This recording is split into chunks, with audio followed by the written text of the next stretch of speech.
Hello everyone, welcome to Aparajita's kitchen. আজকে এসে গেছি গাজরের বরফি একটা রেসিপি নিয়ে।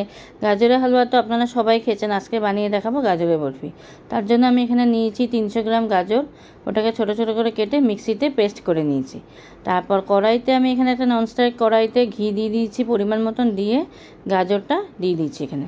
তো এখানে আমি 300 গ্রাম গাজর নিয়েছি, তো সেই হিসাবে পরিমাণ মতন ঘি দিয়েছি, প্রায় 2 টিস্পুন মতন। তারপর হালকা ফ্রাই করার পর এখানে দিয়েছি চিনি প্রায় 1/4 কাপ চিনি দিয়েছি। চিনিটা আমি এখানে 300 গ্রাম গাজরে যতটুকু লাগবে সেই পরিমাণ মতন দিয়েছি। তারপর দিয়েছি হলো একটু মিল্কমেডটাও পরিমাণ মতন দেবেন, প্রায় 3 টিস্পুন মতন দিয়েছি। দিয়ে এবার ভালো করে এটাকে ফ্রাই করে নেব। ভালো করে যখন গাজরটা ফ্রাই হয়ে যাবে, তারপর এর মধ্যে দিলাম একটু 1 টিস্পুন এলাচের গুঁড়ো। এলাচের গুঁড়ো দেওয়ার পর আবারও কিছুক্ষণ ভাজবো।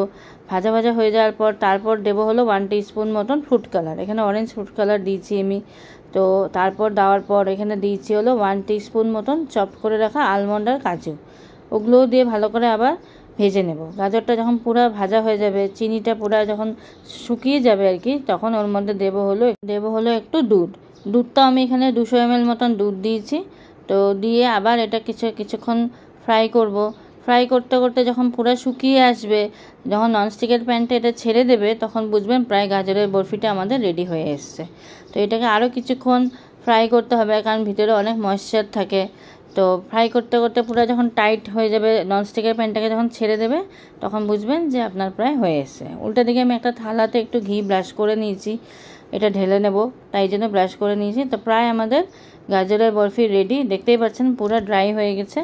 তো এখন আমি একটা থালাতে নামিয়ে নিলাম, গরম নামিয়ে নিয়েছি। তারপর এটাকে ভালো করে সেট করে নেব থালাটার মধ্যে। তো পুরোটা নামিয়ে নেওয়ার পর ভালো করে আমি এখন সেট করে নেব থালাটার মধ্যে। তো আজ আমি এখানে করেছি 300 গ্রাম গাজরের, আপনারা চাইলে বেশি করেও করতে পারেন। তো ভালো করে সেট করে নেওয়ার পর ওর মধ্যে দিয়ে দিলাম চপ করে রাখা আলমন্ড আর কাজু, এইগুলো সব চপ করে রেখেছিলাম আমি, সবগুলো দিয়ে এখন আমি গরমে কেটে নেব। গরমে এখন পিস করে নেব। তো আপনারা চাইলে এটা ডায়মন্ড শেপও করতে পারেন, তো আমি আজকে এটা স্কোয়ার শেপে করছি। তো এইভাবে পুরোটাই কেটে নেব। তো কেমন লাগলো আমার রেসিপিটা অবশ্যই বলবেন। আমরা তো সবসময় হালুয়া খেয়েই থাকি, তো আজ ভাবলাম বরফি বানাই। তো এটা একটা নতুনত্ব হলো, তাই বরফিটা বানালাম, আপনাদের সাথে শেয়ারও করলাম। তো প্রায় আমার এখানে কাটা হয়ে গেছে। তো এখন আমি এটা ঠান্ডা করতে দেব, প্রায় 1.5-2 ঘন্টা ঠান্ডা করব। ঠান্ডা করে রাখার পর তারপর একটা প্লেটে সার্ভ করে নেব। তো আজকে গাজরের বরফি প্রায় রেডি, আমি উঠিয়ে নিয়েছি প্লেটের থেকে। তো দেখতেই পাচ্ছেন। তো যদি ভালো লাগে থাকে অবশ্যই একটা লাইক করে দেবেন, আর কমেন্টেও লিখবেন কেমন লাগলো এই রেসিপিটা।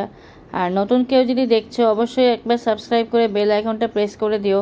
আবার আসবো আমি একটা নতুন রেসিপি নিয়ে।